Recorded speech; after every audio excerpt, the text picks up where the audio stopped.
Hello everyone, কেমন আছো সবাই? রাস্তায় অনেক গাড়ি ঘোড়ার আওয়াজ হচ্ছে, আর রাস্তার পাশে বাড়ি হলে এটাই হয়। তো কিছু কথা তোমাদের সাথে শেয়ার করব আজকে, তো সেই নিয়েই ভিডিওটা আজকে করা। তো মেয়ে বেরিয়ে গেল, মেয়ের আজকে ইতিহাস পরীক্ষা, তোমাদের দাদাও দোকানে ঢুকে যাবে মেয়েকে পরীক্ষা দিতে গিয়ে। তো ভাবলাম এই সুযোগে তোমাদের সাথে কিছু কথা বলে নিই। গতকালকে তোমরা আমার ভিডিওতে দেখেছো, আর আমি এই ভিডিওতেও তোমাদেরকে বলছি, আমি নভেম্বরের 9 তারিখে একটা মিট আপ প্রোগ্রাম করছি আমাদের কৃষ্ণনগরেই। সেটা লোকেশানটা তোমরা পেয়ে যাবে। আমি যখন অ্যাড দেওয়া শুরু করব তখন আমার ইউটিউব, ফেসবুক, ইনস্টাগ্রাম টোটাল আর কি 3টে চ্যানেল নিয়েই প্রোগ্রামটা হবে। তো আমি সব চ্যানেলেই আমি যখন অ্যাড দেবো তখন তোমরা লোকেশানটা পেয়ে যাবে। তো সেই জায়গা থেকে আমি কিছু কিছু স্পেশাল গেস্টকে আমি আমার প্রোগ্রামে মানে ইনভাইট করতে চাই, ঠিক আছে? সেটা ফেসবুক, ইনস্টাগ্রাম, ইউটিউব 3টে চ্যানেলের মধ্যেই যারা যারা স্পেশাল গেস্ট আছে, মানে আমার ব্যক্তিগতভাবে যাদের আমি ভালোবাসি তাদেরকে আমি ইনভাইট করতে চাই। তো সেই জায়গা থেকেই আমি পরশুদিনকে রানাঘাটে MS ফ্যামিলি মন্দিরাদির বাড়িতে গিয়েছিলাম, মন্দিরাদি আর সোমনাথদাকে ইনভাইট করার জন্য। মানে আমার মিট আপটায়, আমার প্রোগ্রামটায় যাতে তারা আসে আর তাদেরকে আমি সম্মান দিতে চাই আমার ব্যক্তিগত দিক থেকে, কারণ আমি যেহেতু তাদের ভালোবাসি। আমার অম্বল হচ্ছে, আমার ইউটিউবে একটা ভালোবাসার ফ্যামিলি কিন্তু MS ফ্যামিলি ছিল। তো আমি কন্ট্রোভার্সি করতে বসিনি, তোমরা হয়তো আমার কথা শুনে মনে করবে আমি কন্ট্রোভার্সি করতে বসেছি। না, আমার যেটা নিজের সাথে ঘটেছে সেটা আমি তোমাদেরকে বলার জন্যই আমি ভিডিওটা আমার করা। মানে আমার কালকের ভিডিও দেখে একজনের কমেন্ট এসেছে যে দিদি, মন্দিরাকে তো দেখে মনে হলো যে নিজেই বসে আছে, তো তোমাদের তো মনে হয় একবারও বসতেও বলেনি। এক্স্যাক্টলি, আমাদেরকে যখন পরশুদিনকে গরমটা কেমন পড়েছিল তোমরা বলো তো, কি পরিমাণে গরম পড়েছিল পরশুদিন রবিবারে, তার মধ্যে একবার বৃষ্টি একবার রোদ। আমি কিন্তু মেয়ের আবার সকালে পড়া ছিল, মেয়েকে পড়তে নিয়ে পড়ার থেকে নিয়ে এসে আমাদের বাড়িতে দিয়ে আমি আর তোমাদের দাদা, আমার হাতটার অবস্থা দেখো, রাত্রেবেলা কচু শাক কেটেছি তো সব কালো কালো হয়ে গেছে। তো যাই হোক, তো এবার আমরা বেরোলাম, আমরা ওর বাড়িতে গিয়েছি ওই 4টে নাগাদ, 4টে 10-15 হবে, তখন মন্দিরাদির বাড়িতে আমরা গিয়েছি। বাড়িতে দুটো খাওয়া দাওয়া করেছি, দুটো সেদ্ধ ভাত করেছি, করে আমরা খেয়ে তারপর বেরিয়েছি। দিয়ে যাওয়ার পরে মানে আমি যখন ডাকলাম, মানে এমনভাবে বেরিয়ে এলো যেন মনে হচ্ছে মানে আর পাত্তাই দিল না। আমি তোমাদের ভিডিও ক্লিপ দিচ্ছি, কালকে দিয়েছিলাম, তো আজকে রিয়েল ভয়েসে দেবো। তো সেটাই আমি তোমাদের বলার জন্য আসলাম যে আজকে যাদেরকে আমি এত বছর ধরে সাপোর্ট করি, রাত্রেবেলায় সারাদিন সংসারের কাজের পর নিজের লাইভ আছে, নিজের চ্যানেল আছে, সমস্তটা করার পরেও মানে এমন দিন গেছে আমি ভোর 4টের সময় ও মন্দিরাদির ভ্লগ দেখে আমি ঘুমিয়েছি, নাহলে আমার ঘুম আসতো না। এরকম দিনও আমার গেছে। তাহলে আমি কখনো স্বপ্নে ভাবতে পারিনি যে সেই মানুষের কাছ থেকে আমি এরকম ব্যবহার পাবো। এমনকি আমি কিন্তু ওইখানে গিয়ে বললাম যে দিদি, আমি বৈশাখী মন্দিরার কাছে আমাদের বাড়ি, বৈশাখী মন্দিরার অ্যানিভার্সারিতে গিয়ে তোমার সাথে আমার পরিচয় হয়েছিল দিদি, আর তুমি যখন 4 লাখের মিট আপ দিয়েছিলে রানাঘাট ফ্রেন্ডস ক্লাবে তখন আমরা এসেছিলাম। ওসব আমার ছাড়ো, আমি যখন বৈশাখী মন্দিরার নামটা বললাম, বৈশাখী মন্দিরাকে নিয়ে ভিডিওতেও তো মন্দিরাদি লাখ লাখ ভিউজ কামিয়েছে। তাহলে নিজে যখন এতই ভাইরাল, তাহলে বৈশাখী মন্দিরাকে দিয়ে ভিডিও করার কি দরকার ছিল?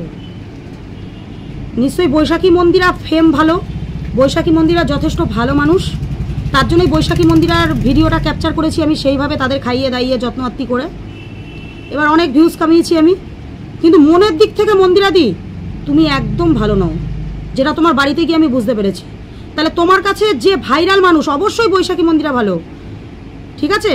তাহলে তোমার কাছে যে ভাইরাল মানুষ তুমি তাদেরকে জায়গা দেবে, আর তোমার জন্য যে বড় বড় গিফট নিয়ে যাবে, দামি দামি গিফট নিয়ে যাবে, হাত ভরে গিফট নিয়ে যাবে, তুমি তাদেরকে জায়গা দেবে? তুমি কি এটাই বোঝাতে চাইছো? তুমি তো এটাই বোঝাতে চাইলে। আমি হঠাৎ করে গেছি, আমার এত বড় একটা চাপ মাথায়, আমার এত বড় একটা প্রোগ্রাম, আমি জয়ীর জন্য একটা সেলিব্রেশন ক্যাডবেরি নিয়ে গিয়েছিলাম, তোমার জন্য আমি 2 হাত ভরে জিনিস নিতে পারিনি। এটাই কি তোমার ফল্ট ছিল? মানে আমার ফল্ট ছিল নাকি তোমার কাছে আমি সাহায্য চাইতে গেছিলাম আমার প্রোগ্রামের জন্য? তুমি যে এরকম ব্যবহারটা করলে, আমি তোমাদেরকে দেখাচ্ছি, তোমরা দেখে নাও মন্দিরা কি ব্যবহার করেছে। মানুষগুলো গরমের মধ্যে গেছি, ঘেমে গেছি আমরা পুরো, এত গরম পড়েছে, তুমি আমাদেরকে একটু ভেতরে পর্যন্ত যেতে বললে না কেন? তোমার এই ঘরে জয়ী ঘুমাচ্ছে, ওই ঘরে সোমনাথদা ঘুমাচ্ছে, তুমি কি বললে যে সোমনাথ রেডি হচ্ছে, আমি মাল আনতে যাব, তাই তো? কিন্তু সোমনাথদা যখন বাইরে বেরিয়ে এলো, তুমি সোমনাথদাকে ডাকছিলে না। সোমনাথদাকে আমি 2বার 3বার বলাতে তুমি দাদাভাইকে ডাকলে। দাদাভাই তো মাটির মানুষ, এটা তো ভাবতেই হবে। দাদাভাইকে আমি বারবার বলাতে তুমি ডাকলে, কিন্তু দাদাকে যখন আমি জিজ্ঞাসা করলাম দাদা ঘুমাচ্ছিলে, দাদা বললো হ্যাঁ, আর তুমি বললে সোমনাথদা রেডি হচ্ছে, কেন? তোমরা নাকি মাল আনতে যাবে। আমরা বাইরে দাঁড়িয়ে আছি, দাদার সাথে কথা বলছি, তুমি তোমার মতন পাশের ঘরে গিয়ে জামা পরে নিলে।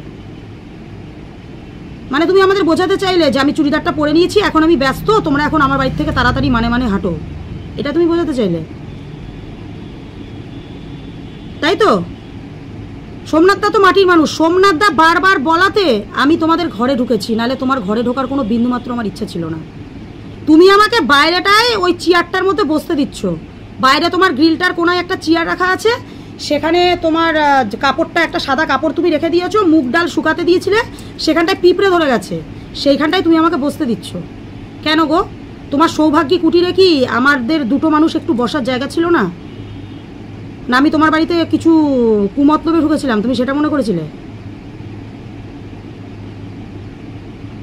আজকে কথাগুলো বলতে আমি বাধ্য হচ্ছি। আমি জানি আমার এই ভিডিওতে তুমি কিন্তু বসে যাবে না, আমি যে ভিডিওটা বার করছি তার জন্য কিন্তু এমএস ফ্যামিলি ডাউন হয়ে যাবে না, এমএস ফ্যামিলির ভিউজই থাকবে, ঠিক আছে? কিন্তু মানুষের সাথে এরকম করো না, এইটা মনে রেখো যে যাদের জন্য তুমি আজকে বড় হয়েছো, এইগুলো করো না। আজকে আমার কাছে খুব ভালোবাসার ফ্যামিলি ছিলে, ঠিক আছে? একটা এমএস ফ্যামিলি। তোমাকে আমি কি কারণে গিয়েছিলাম তোমার বাড়িতে? তোমাকে সম্মান জানানোর জন্য। হ্যাঁ, আমার মিট আপ প্রোগ্রামটা অনেক দেরি আছে, নভেম্বরের 9 তারিখে, সেটা আমার কাছে দেরি নেই, তোমাকে আমি আবার ইনভাইট করব। আমি জাস্ট গিয়েছিলাম ব্যানারে তোমার দিদি, তোমার দাদা ভাইয়ের ছবিটা কি আমি বসাতে পারি, কারণ আমি পারমিশন নিয়ে কাজ করব, যাতে কেউ কিছু বলতে না পারে। আমি তোমাদের পারমিশন ছাড়া যদি তোমার মুখটা আমি ব্যানারের মধ্যে বসিয়ে দিই, তখন তো তুমি কোনো না কোনো মাধ্যমে যখন জানবে, তুমি আমাকে বলবে যে আমার পারমিশন নিয়েছো, তুমি আমার মুখ বসিয়েছো। আমি সেই পারমিশনটা নেওয়ার জন্য তোমার বাড়িতে গিয়েছিলাম, আর তোমাকে এইটুকুনি বলেছি যে দিদি ভাই, দাদা ভাই, তোমাদেরকে খুব ভালোবাসি, আমি তোমাদের একটা সম্মান দিতে চাই। সেখানে তোমার সম্মান আছে? আমার তো মনে হয় না। এখন তো মনে হচ্ছে যেই মেয়ে এত ভালো স্বামী থাকতে নাং ভাতারি করে সোশ্যাল মিডিয়ায় ছড়ায়, তার আবার সম্মান আছে? আজকে তো তোমাকে কথাগুলো বলতে বাধ্য হচ্ছি, তবুও সব কিছু জেনে শুনে তোমাকে সাপোর্ট করেছি, ভালোবেসেছি। কেন না? মন্দিরাদি ভুল করেছে, মানুষ মাত্রই ভুল করে, সে তো স্বীকার করেছে। কিন্তু তোমার কি ব্যবহার, এটা কি ব্যবহার? তুমি এটা নিজে ভাবো তো। আজকে তো আমার মনে হচ্ছে তোমার বাড়ি থেকে রানু মণ্ডলের বাড়িতে গেলে সম্মান পাই, রানু মণ্ডলের বাড়িতে গেলে সম্মান পাওয়া যায়। তোমার বাড়িতে তো ফার্স্ট গেছি আমি, তুমি প্রেজেন্ট থাকাকালীন, আর আগে একবার গিয়েছিলাম যখন তুমি কীর্তিকলাপ করে বেড়াচ্ছিলে, নাংভাতারি করে বেড়াচ্ছিলে, ঠিক আছে? তুমি তখন বাদুরিয়াতে ছিলে, তখন গিয়েছিলাম তোমার বাড়িতে। সোমনাথদার মুখের দিকে তাকানো যাচ্ছিল না, সেই মানুষটা অমায়িক মানুষ। লজ্জা লাগে না এরকম স্বামী থাকতে নাংভাতারি করে আবার লোকের সামনে সোশ্যাল মিডিয়ায় ছড়াও? সেটা তোমার ব্যক্তিগত ব্যাপার, এটাতেই বোঝা গেল তোমার কোনো সম্মানই নেই, ওর জন্যই তুমি লোককে সম্মান দিতে জানো না, ঠিক আছে? আর তুমি সম্মান নেওয়ার মতন পাত্রী নও। তুমি যদি সম্মান নেওয়ার মতন পাত্রী হতে, মানুষ হতে, তাহলে তুমি নাংভাতারি করে সোশ্যাল মিডিয়ায় ছড়াতে না, আর মদ খেয়ে নেশা করে এসে কোনোদিন সোশ্যাল মিডিয়ার সামনে নিজের ফেসটাকে তুলে ধরতে না। ছি, ফু। আমারও মরণ নেই তোমার মতন মানুষকে সম্মান জানানোর জন্য আমি তোমার বাড়িতে গিয়েছিলাম। তোমার তো প্রচুর নাম এই কারণেই, নেকু ম্যান্ডি, তাই না? স্যান্ডি ম্যান্ডি, এর জন্যই তো তোমার নাম হয়েছে। এই কারণে একবার তোমার বাড়িতে আমি গিয়েছিলাম, তুমি বাড়ি ছিলে না, তোমার আশেপাশের লোকজন বলেছিল যে কে মন্দিরের সাথে দেখা করতে এসছো, পাড়ার একটা কলঙ্ক, শ্বশুর শাশুড়ি স্বামী ভালো বলে পার পেয়ে গেছে, ওর সাথে আমরা পাড়ার কেউ কথা বলি না, পাড়ার একটা কলঙ্ক, ব্রাহ্মণ বাড়ির বউ হয়ে বাসি কাপড় ছাড়ে না, বিছানার মধ্যে এরকম জায়গায় বসে ভাত মানে মাছ মাংস ডিম সব খায়। কিন্তু তবুও প্রোটেস্ট করেছিলাম, সেই বউগুলোর সাথে মুখে তর্ক করেছিলাম, আমার আগের চ্যানেলের ভিডিওতে দেয়া আছে। কিন্তু এখন দেখছি না, পাবলিক বলে, এমনি এমনি বলে না, তুমি বলার জায়গাটা তো রাখো। তো যাই হোক, অনেক কিছু বলে ফেললাম আজকে। এই আঘাতটার থেকে বলছি, আজকে তো মন্দিরাদির বাড়ির থেকে বেরোনোর সময় আমি চোখের জল বের করতে করতে বেরিয়েছি, জানো? কিন্তু আমার পূর্ণ হয়ে গেছে, পরে বলছি কেন পূর্ণ হয়ে গেছে। শুধু তোমরা দেখো মন্দিরাদির ব্যবহারটা।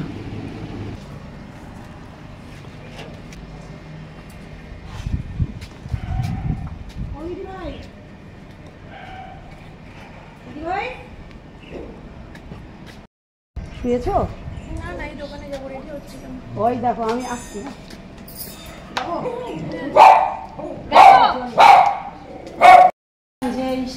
আজকে রবিবার তো মনে হয় তুমি দোকানে বেরিয়ে যাবা মালটাল আনতে। চিনতে পারছো ওকে?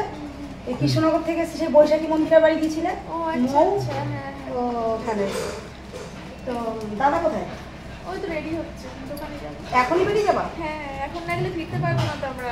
হ্যাঁ, আমি তাই ওকে বলছি যে রবিবার তো আজকে মনে হয় দিদি বেরিয়ে যাবে। আর তুমি তো আগের থেকে কিছু কালকের ব্লগেও দেখিনি যে যাবাটা কিছু বলেছে। না, আমাদের মোটামুটি রোজই যেতে হয়, কখনো কখনো একদিন দুদিন। রবিবারটা যাওই, আমি ওকে সেটাই বলছিলাম যে রবিবারে যেতেই লাগে, কারণ কালকে আজকে তো গাড়ি আসবে না, আজকে প্যাকিং করে রাখলে কালকে সকালে এসে মাল নিয়ে যাবে। বলছি কি ওই এখানে বলবো না, দাদাকে একটু ভালো বলো। বলছি ওই কি বলে, আমি হচ্ছে নভেম্বরের 9 তারিখে হচ্ছে মানে একটা মিটআপ প্রোগ্রাম করছি, বুঝেছো? এই কৃষ্ণনগরেই হবে। তা ওখানে তোমাদের মানে একটু সম্মান দেওয়ার জন্য ওখানে তোমাদের একটু মিটআপ থাকবে, যেতে হবে। আমি পরে হয়তো আরেকবার তোমাকে বলবো। এবার অনেকটা লেট আছে, কিন্তু আমাকে তো এখন থেকেই সব অ্যারেঞ্জমেন্ট করতে হবে। তো আমি এবার বললাম যে আজকে যেহেতু ওরও ছুটি আছে রবিবারে, আর ও তো গার্মেন্টসে থাকে, ও তো এরপর থেকে রবিবারে আর ছুটি নেই। আমার এবার চাপ হয়ে গেল। আর দিয়ে হচ্ছে না, আর বসবো না, তুমিও বেরোবা। শোনো, আর বসবো না তো। বলছি কি দাদাকে একটু বললে ভালো হতো, একটু ডাকো না। ডাকো, দাদা আমার বিশাল ফ্যান। দাদার বিশাল ফ্যান আমি।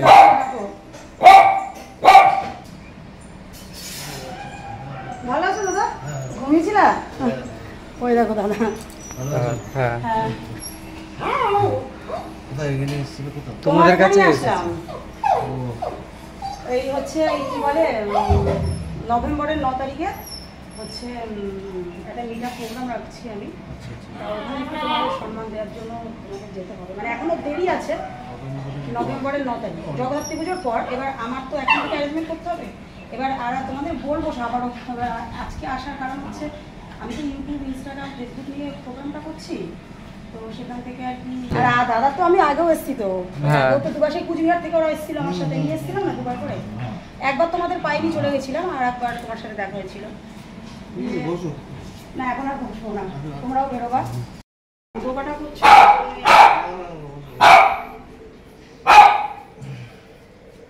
দাদাকে একটু প্রণাম করি। ওমা ভালো আছো?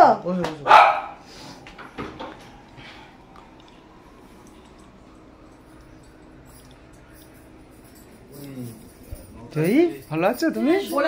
বলছি ও দিদি, বলছে ওটা তো আমি, ওটা দেরি আছে এখনো, আমি সে আরেকবার নালে বলা যাবে। বলছি আমি তোমাদের ছবিটা অ্যাড করতে পারবো ব্যানারে, যেহেতু আমার ইউটিউব, ইনস্টাগ্রাম। যদি চাই আমি জানিয়ে দেব। না যেতেই হবে। না তুমি আর শোনো, কে গেল না গেল, তুমি আর দাদা ভাই যে মানে যাও, সেটা আমার কাছে আমি জানি, আমি দেখি তো তোমার ভিডিও, আমি তো তোমার অনেক বড় ফ্যান। আমি কিন্তু সাথী দিকে তোমাকে দেখি আমি ভিডিওতে নেমেছি। রিসেন্ট 1 বছর হয়নি এখনো, মনিটাইজেশনটা অন হয়ে গেছে, এটা 1 বছর এখনো হয়নি। অনেক কষ্ট করে এসেছি, একদম তাড়াহুড়ো করে, মানে কোনো রকম খেয়েছি, সঙ্গে সঙ্গে চলে এসেছি। আজকে রবিবার তো দিদি আজকে। এবার কি বলতো, আমাদের একটা ব্যানারের একটা করা হচ্ছে তো, এবার পারমিশন, ওদের পারমিশন না ছাড়া তো আমি কারোর মুখ বসাতে পারি না। ঠিক আছে, ওর জন্যই আমি এখন থেকে আর কি প্রস্তুতি আমাকে নিতে হবে। এবার ব্যানারটা ওদের করতে করতেও ধরো কিছুদিন সময় লাগবে। এবার নভেম্বরের 9 মনে এবার পুজো টুজো চলে আসবে, চলেই এলো ধরো পুজো। এবার এখানে অনেকটা দিন চলে যাবে, জগদ্ধাত্রী পুজো মানে ওই সপ্তাহতেই আর কি। 30 তারিখে জগদ্ধাত্রী পুজো করেছে, আমার 9 তারিখে। এবার লজ টজ সব কথা টথা বলা হচ্ছে। এবার ওই জন্যই আমি ওকে বললাম যে চলো আগে থেকে এই বাড়িগুলো আর কি। তোমাদের তো এই সেই রানাঘাটে কোথায় সেই মিটআপ দিয়েছিলে, সেখানেও আমরা এসেছিলাম তো, তোমার চারদিকে এসেছিলাম ওখানে আমরা। হ্যাঁ হ্যাঁ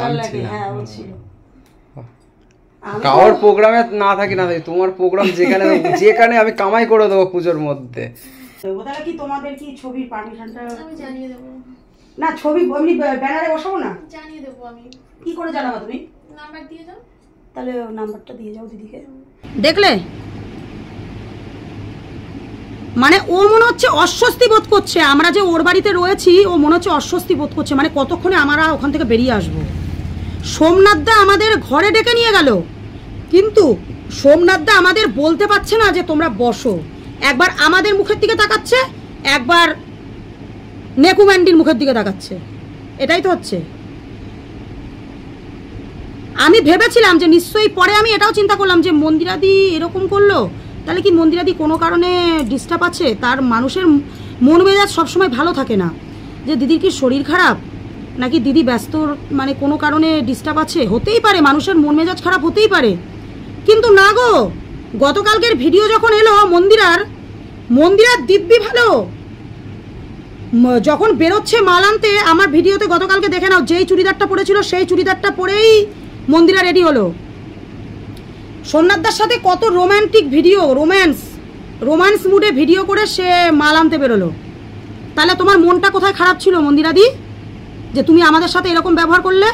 তুমি গতকালকের ভিডিওতে দুপুর 2টোর সময় দেখিয়েছো না তোমার বাড়িতে কি কি রান্না হয়েছে? কি রান্না হয়েছিল তোমার বাড়িতে? ঝিঙে দিয়ে আলু দিয়ে চিংড়ি মাছের পাতলা ঝোল, বেগুন দিয়ে মাছের তেল দিয়ে পেঁয়াজ দিয়ে চচ্চড়ি, কাঁঠালের বীজ আর আলু ভাজা যেটা তোমার মা পাঠিয়েছিল, আর আলু দিয়ে রুই মাছের পাতলা ঝোল। তুমি 2টোর সময় যখন দেখাচ্ছিলে তখন তুমি বললে না যে কে কে খাবে, আমার বাড়িতে চলে এসো, কার কোন জিনিসটা দিয়ে খেতে পছন্দ, তো তোমরা আমার বাড়িতে চলে এসো, এসে খেয়ে যাও। তাহলে তুমি 2টোর সময় ভিডিওতে বলেছো তোমার বাড়িতে আমি 4টের সময় ঢুকেছি, তুমি সেই একটা মানুষকে বসতে বললে না তোমার বাড়ি থেকে আমি খেতে গিয়েছিলাম? তুমি সবাইকে বলা মানেই তো আমি সেই পাবলিকের মধ্যে পড়ি না? তোমার মন এত ছোট? তুমি ভিডিওতে ভিউজ কামানোর জন্য ভালো ভালো নেকু কেড়ে কথা বলছো, এর জন্যই তোমার নাম নেকু ম্যান্ডি। তুমি কথা বলছো, বলে লোককে শোনাচ্ছ, দেখাচ্ছ আমি কত ভালো মনের মানুষ, আর তুমি 2টোর সময় ভিডিওতে বলছো এই রান্না করেছি আমার বাড়িতে তোমরা খেয়ে যাও, আর সেই দিনই রবিবারে আমি তোমার বাড়িতে 4টের সময় ঢুকেছি, তুমি আমাকে একটু ঘরে পর্যন্ত ঢুকতে বলোনি, 1 গ্লাস জল পর্যন্ত দাওনি। কি সুন্দর তোমার ক্যারেক্টার, ছি। এর জন্যই তোমাকে নিয়ে সবাই কন্ট্রোভার্সি করে। ওআইটিতে তোমার মতন নোংরা রেকর্ড আর তোমার মতন কন্ট্রোভার্সি কারণ নেই, ঠিক আছে? ওই যে বললাম না, রানু মণ্ডলের বাড়িতে গেলেও সম্মান দেয়, রানুদির মতন একটা মানুষ। আমার চ্যানেলে অনেক ভিডিও আছে রানুদির, দেখে নিও আমি যদি কোনো মিথ্যে কথা বলে থাকি। যাই হোক, এবার তোমরা দেখো, যখন আমার মনটা খুব খারাপ হয়ে গেল আমি ওখান থেকে সাধনদার বাড়িতে গেলাম। সাধনদার সাথীদের ভিডিওতে তোমরা দেখেছো কালকে, তারা আমাদের সাথে যে কি ব্যবহারটা করছে। ওর বাড়িতে ঢুকেছি 4টে 10-15-তে, আর সাধনদার বাড়িতে রাত্রি 8টার সময় গেছি, তখন বৃষ্টি, রাত্রি 8টার সময় গেছি। সেই মানুষগুলোর মুখের হাসিটা শুধু তোমরা দেখো।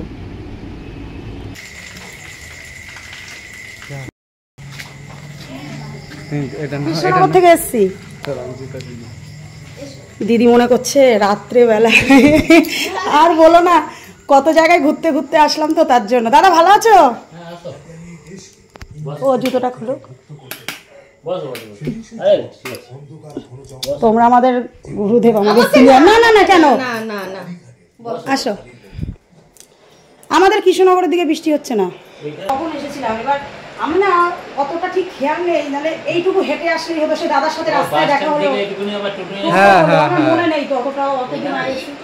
হ্যাঁ, ও খেয়াল নেই, এবার ও বলছে টোটোতে চলো, একটু গানি নামিয়ে দিল। দিয়ে এইগুলো করতে করতে আসলে নভেম্বরের 9 তারিখে দাদা, ঠিক আছে? এখনো দেরি আছে, কিন্তু আমার অ্যারেঞ্জমেন্ট করতে করতে তো আমার সময় লাগবে। আর ও রবিবারটাই ছুটি থাকে, ধরো। ভালো আছিস মানা? ও রবিবারটাই ধরো ছুটি থাকে। এবার সামনের সপ্তাহে একটু শিবনিবাস যাবো, এবার ওই রবিবারটাই ধরো বেরিয়ে যেতে হবে। এবার মানে একটা মিট আপ প্রোগ্রাম দিচ্ছি দাদা, ঠিক আছে তো? এবার ওখানে তোমাদের একটু সম্মান দিতে চাই আমি, মানে আমি কিছু মানে তোমাদের মতন বড় সিনিয়রদের একটু নিতে চাইছি। থেকে আবার এইখানে হ্যাঁ, সারাটা দিন। এবার এটা তো অনেকটা চাপের ব্যাপার। এবার প্রোগ্রামটা দিয়ে আমি ইনস্টাগ্রাম, ইউটিউব আর হচ্ছে তোমার ফেসবুক নিয়েই করছি, ঠিক আছে? আমি নতুন চ্যানেল করেছি, 1 বছর হয়নি এখন ইউটিউবে, তো মোটিভেশন করেছি। ফার্স্ট কিন্তু তোমার থেকেই শিখেছে। আমি সত্যি দিদি বললাম, আমার তোমার সেইবারও এসে বলেছি, তোমার আর মন্দিরা দিকে দেখে আমার ভিডিওতে নামা ফার্স্ট মানে যখন প্রথম আমি ইউটিউব মানে দেখা শুরু করলাম লকডাউনের মধ্যে, তখন থেকে তো তোমাদের চ্যানেল আস্তে আস্তে শুরু হয়, তখন থেকেই ঘরে বসে দেখতে। হ্যাঁ, তোমার লকডাউনের পরে, মন্দিরা দিকে ওই লকডাউনের ওই রকম যেতে যেতে এই চ্যানেল। এবার তোমাদের রয়েছে কিন্তু টাইম, ঠিক আছে, কিন্তু আমার মানে তোমার কাছে এখন আসার ইয়ে হচ্ছে, আমার তো ব্যানার ট্যানারগুলো দিতে হবে।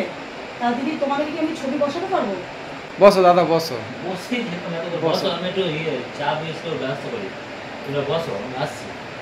বসো তো কি বলো তো, বলছি কি তোমার সেদিনও একটা ভিডিওতে দেখেছিলাম, তো আমি ওর জন্য খালি হাতে এসেছি, কিছু আনিনি। না না বাবা, হ্যাঁ কারণ আগে দিদিমা খুব ভুগেছে সত্যি কথা বলতে। আমাদের না না ভাষা নিয়ে আসবে আমার কাছে সবথেকে বড় পাওনা। আমি আমি ওর জন্যই খালি হাতে এসেছি। ওই যে তোমার ভিডিও একটা অনুসারে যায়, আমার দুটো যায়, মানে একই টাইম। তোমার আমার একটা, তোমার একটা অনুসারে যায়, আমার দুটোর সময় যায়। আমাদের নামা ছিল, দেখলাম ওখানেও মানে বাঘের পায়ের ছাপ, ওনার রাতের দিকে এসে জল টল খেয়েছে এরকম। ওইটাই তো ভয়ের বিষয় হয়। তারপরে এবারে যেমন দেখতে পেয়েছি একটা কুমির জলের ধারেই একদম শুয়ে রয়েছে, কাদা মাখা বিশাল কুমির। আচ্ছা, ওর জন্যই এর আগে শুনেছিলাম যে সুন্দরবন নাকি সন্ধ্যের পরে আর যেতে দেয় না। না না, বোটের থেকে হোটেলে নামিয়ে দেয়। হ্যাঁ ওটা একদম বেলাবেলা থাকতে নামিয়ে দেয়, ওটা নাকি বাঘের ভয়ে, কুমিরের ভয়ে, কিন্তু দিনের বেলাও দেখা যাচ্ছে মানে বাঘ জলের মধ্যে। তো ওইটাই তো, ওই ব্যাপারটাই তো রোমাঞ্চকর, ওই জন্যই তো মানুষ ফিলটা নিতে যায়। হ্যাঁ বিস্কিট দাদা তো চায়ের ও তাই চায়ের নেশা। চা তো ভালো জিনিস। দাদা ওই সামনের দোকানটাই চা খাও? ওই মুখে ওই একটা দোকান আছে, একটা দাদুকে দেখলাম। আচ্ছা আচ্ছা, না না আমি একটা মহিলার দোকান আছে ওখানে, তাহলে বন্ধ মনে হয়। না খেয়াল করি আসলে, আমরা নেমেই তো টোটো করে বেরিয়েছি। ওদিকে 3:30 রাত্রে খোলেন, আর ওদিকে বন্ধ করে মোটামুটি 12:30 রাত 12:30। তো ঘুমায় কখন তাহলে? ঘুম কোথায়, স্বামী স্ত্রী দুজনে ভিডিও মানে অল্টারনেট করে। আচ্ছা, আবার টোটো চালায় তার মধ্যে। ওরে বাবা, তিনটে তিনটে তো কত বিস্কুট লাগবে না, ওসব করো না, একটুখানি চা ঢেলে দাও ব্যাস। ও যে দোকানের স্পেশাল চা খায় সেই দোকান থেকে এনেছে। আমাকে আর বানাতে হলো না ওই জন্য। যাক, দাদা যে দোকানে চা খায় চাটা একটু খেতেও পারবো, হ্যাঁ না না দেখি টেস্ট করতে পারবো, দেখি এতবার চা খেতে যায়। আর তোমরা সেই আরেকটা জায়গায় আছেন, একটা দোকানে চা খাও খুব সুন্দর। আর ও চা প্রেমী মানুষ বলে যেই চাটা ওর ভালো লাগে সেই চাটা এনে খাওয়ায়। আবার চা লাগে গিয়ে বলবে এ তোর চা নিয়ে গিয়ে আমি অমুকজনকে খাইয়েছি। তারপর সে তোমরা বেরোলে আরেকটা দোকানে চা খাও না, সেই মাটির ভাড়ে দেয়। হ্যাঁ ঠিক, তন্দুরি চা। আমরা এই তোমার বুটগুলো মনে হচ্ছে জ্বলছে, তোমার মনে হচ্ছে লাইট লাগানো আছে বুটে। না আমার ক্যামেরাতে মনে হচ্ছে।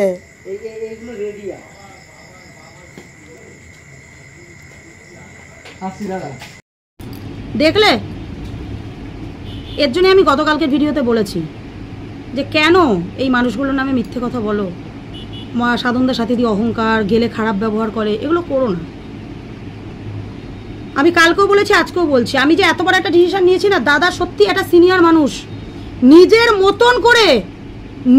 মতন করে আমাদেরকে বলল এটা ছেড়ে এটা করো, এটা ছেড়ে এটা করো, কারণ মিট আপে অনেক রকম প্রবলেম আসে।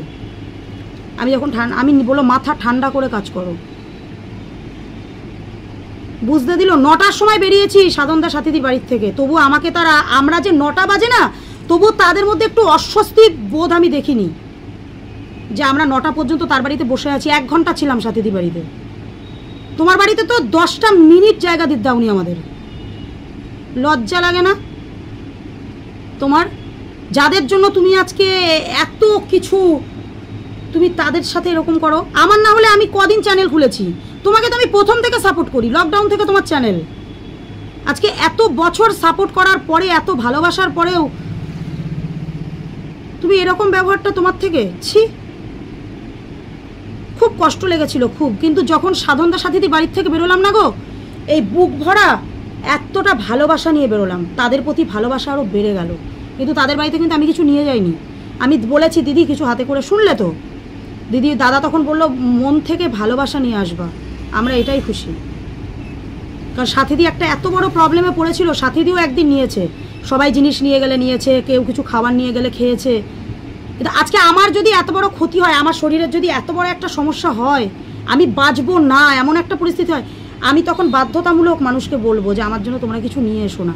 কারণ যেখান থেকে আমি সুস্থ হয়েছি সেখান থেকে যদি আমাকে বারণ করে, তাহলে আমি কি কারুর জিনিসটা নেব না তো। একদম সাধনদা সাথীতে নিজের দিক থেকে ক্লিয়ার, আমি মনে করবো একদম ঠিক, যেটা করছে ঠিক করছে। কার মনে কি আছে, কে কোথা থেকে কি ক্ষতি করে দেয় বলা যায়, তার জন্যই হয়তো তারা জিনিসটা সিদ্ধান্ত নিতে বাধ্য হয়েছে। ঠিক করেছে, নিজে বাঁচলে বাবার নাম। আজকে নিজের ভালোর জন্য ডিসিশনটা নিয়েছে। আর তুমি তো খুব গিফটের লোভী, তুমি তো নিজে যখন মিট আপ করেছিলে তুমি নিজে ভিডিওতে বলেছো আমি ভীষণ গিফট নিতে ভালোবাসি, আমাকে যে যত গিফট দেবে আমি ভীষণ খুশি। তোমার জন্য আমি হাতে করে কিছু এত জিনিস নিয়ে যাইনি না, ওর জন্য তুমি মনে হয় ব্যবহারটা করেছো। একদম 100% সত্যি। আজকে মন্দিরা বৈশাখীর নাম বলার পরেও তোমার কাছ থেকে এই ব্যবহারটা আমি চাইনি। জানো বৈশাখী মন্দিরাকে যখন আমি ফোন করেছি না, বৈশাখী আমাকে বলছে দিদি আমাকে জিজ্ঞাসা করতে হয় তুমি তো আমার ঘরের মানুষ। আমি বোন তাও জিজ্ঞাসা করবো না, তোমরা তো আমার আগে।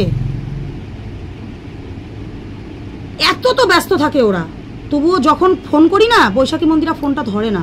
আমি মনকে বুঝ দিই যে না ব্যস্ত আছে, কিন্তু ওরা কিন্তু পরে ঘুরিয়ে ফোনটা করে, ঠিক আছে। আর যখন বৈশাখী ফ্রি থাকে না 1 ঘন্টাও অন্তত আমাদের কথা চলে। তোমার মতন ব্যবহার করে না কেউ। লজ্জা করলে না, নিজের প্রতি নিজের রাগ হচ্ছে যে তোমার মতন একটা মানুষের বাড়িতে আমি গিয়েছিলাম। আমার ভিডিও যারা দেখছো তারা আমি বলে দিচ্ছি কোনোদিন এই নেকু ম্যান্ডির বাড়িতে কেউ খালি হাতে যেও না। নেকু ম্যান্ডি গিফট ভালোবাসে, এত গিফট নিয়ে যাবা তোমরা, তাহলে দেখবা নেকু ম্যান্ডি বসতে দেবে, চা করে খাওয়াবে। ওই যে কিছু ভিডিওতে দেখায় এই যে এনারা এসছে সবার সাথে আমার দেখা করতে, যাদেরকে ও ভিডিওতে দেখায় না তারা এত গিফট নিয়ে যায়। আর সাধনদা সাথীদিকে সবাই খারাপ বলে না। কালকে সাথীদির ভিডিওতে থাম্বনেলটা দেখেছো তোমরা? কেউ না দেখলে দেখে নিও। সাথীদির ভিডিওতে থাম্বনেলে আমাদের ছবি দিয়ে থাম্বনেল আছে, এমনকি সাথীদির ভিডিওতে আমাদের দেখিয়েছে। বলার দরকার নেই, আমাদের বাহবা দেওয়ার দরকার নেই যে আমরা এই জন্য গিয়েছিলাম। দেখিয়েছে তো, সেই মানুষগুলোর ভিডিওতে আমাদেরকে দেখিয়েছে তো তারা নিজে থেকে। এটা আমার অনেক পাওয়া। আজকে সাথীদিকে এতটাই ভালোবাসি, তার কাছ থেকে অনেক কিছু শিখেছি, তোমার কাছ থেকেও শিখেছি। ভাগ্যিস তোমার কাছ থেকে নোংরামিগুলো শিখিনি, কিন্তু সাপোর্ট করেছি, ভুল করেছি যখন তুমি নোংরামি করেছিলে, ঠিক আছে। কারণ তোমাকে ভালোবাসি এইটাই ভেবেছিলাম। তুমি তো স্বীকার করেছো মানুষ মাত্রই ভুল করে, তুমি তো নিজেকে শাস্তি দিয়েছো। এখন দেখছি না, যে ভুল করে সে যা অন্যায় করে, যে সাপোর্ট করে সে তার থেকে বেশি অন্যায় করে। আমি আজকে অনেক অন্যায় করেছি তোমাকে সাপোর্ট করে, তোমার মতন মহিলাকে, এখন আমার যেটা মনে হয়। সাথীদির কাছ থেকে শিখেছি না, ওর জন্য সাথীদির ভিডিও প্রত্যেক দিন ইউটিউবে বেলা 1:59 যায়, আমার ভিডিও দুপুর 2টোয় যায়। এটা আমার ফার্স্ট টাইম, আমি একই টাইমে ভিডিও দিই সাথীদির কাছ থেকে। এটা আমার শেখা, সেটা আমি দিদিকে বললামও সেদিন। যাই হোক, অনেক বড় কথা বলে ফেললাম। তোমরা হয়তো অনেকে ভাবতে পারো প্রোগ্রামের আগে মৌ এত বড় কথা বলছে। না গো, আমি টোটালটা, তোমরা আমার সব, তোমাদেরকে আমি সবটা জানাবো। আমি কাদের বাড়িতে যাচ্ছি, কি করব, তোমাদের তো আমার তো ভ্লগেই তোমরা পেয়ে যাবে, তাই না? তো এরকম একটা ব্যবহার পেলাম আমি। আর গতকালকের ভিডিও উনি দিয়েছে, বুঝতেই দিল না যে আমরা তার বাড়িতে গিয়েছিলাম, মানে কোনো ট্রু শব্দ নেই। কিন্তু সাথীদির ভিডিওতে যখন নিজেদের দেখতে পেলাম না, নিজেকে না, মানে কি বলবো, মানে খুব ভালো লাগলো গো। ওই আঘাতটা না আমার চলে গেল, ওই নেকু ম্যান্ডির কাছ থেকে যে আঘাতটা পেয়েছি সেটা আমার চলে গেল। ছোট লোক মেয়ে ছেলে, ওই তো ওরকম মদ খেয়ে লাইভের মধ্যে ওরকম করার পরেই তো চ্যানেলে মনে হয় রিপোর্ট খেয়েছিল, নাহলে স্ট্রাইক খেয়েছিল। ওর জন্যই তো 1.5 মাস ভিডিও বন্ধ ছিল। আবার মনে হয় কোনো কিছুভাবে কার্যকলাপ করে সেই ভিডিও আবার শুরু করেছে। তো যাই হোক, সেটা যার ব্যক্তিগত ব্যাপার। আমার ভিডিওটা জানি না দেখছো কিনা, যদি দেখে থাকো কেউ না কারোর মাধ্যমে যদি জানতে পারো, আমি চাই না তুমি আর আমার ভিডিওতে মিট আপে আসো। তুমি বলেছিলে না আমাকে জানিয়ে দেবো, হ্যাঁ আমার এইটা তোমার কাছ থেকে আমি জানতে যাবো। ছোট ইউজার হতে পারি, কিন্তু সম্মান আছে। তোমার মতো নাং ভাতারি করে সম্মান লোকের সামনে ধুলোয় মিশিয়ে দিইনি, বুঝেছো তো? যাই হোক বন্ধুরা, অনেক কথা বলে ফেললাম, তোমাদের কমেন্টের আশায় রয়েছি। তোমরা তো দেখলেই সবটা আমি কেন বললাম, কেন বলতে বাধ্য হলাম, তার জন্যই বলছি। তো যারা আমাকে ভালোবাসো তারা কমেন্ট করবে, যারা আমাকে খারাপ বাসো, একদম 2 চোখে দেখতে পারো না, তারাও কমেন্ট করবে, ঠিক আছে? চলো টাটা। সবাইকে টাটা।